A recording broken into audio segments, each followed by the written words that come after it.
Is Vladimir Putin actually going to invade, do you think? So it's really hard to say exactly. I don't believe that a land invasion is really coming anytime soon. But certainly there is a lot of noise being made and a lot of movement to get people's attention, which has certainly been done. And we've spoken there about Joe Biden threatening to, if he needs to, put personal sanctions on Russian President Vladimir Putin. Lots of sanctions have been spoken about, a range of sanctions by the Western forces already. What kinds of sanctions do you think would hurt Vladimir Putin?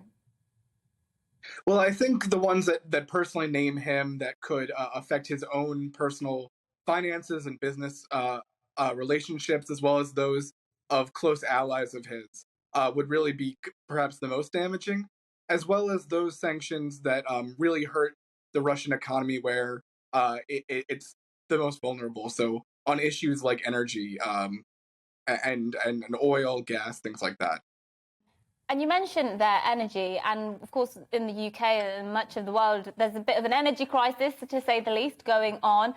People in this country facing massive energy prices over the next year, really. How do you think this entire situation could potentially affect energy prices?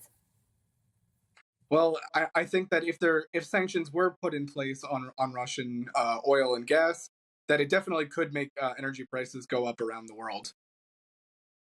Yeah, absolutely. Now, how do the actual Russian people feel about this, do you think? Are they actually all for invading Ukraine? From what I've seen, not really. There's actually very little that I've seen on the ground here for people really talking about it at all. Even on Russian state television, it wasn't the main story for the past couple days. It's been lower on in the running order.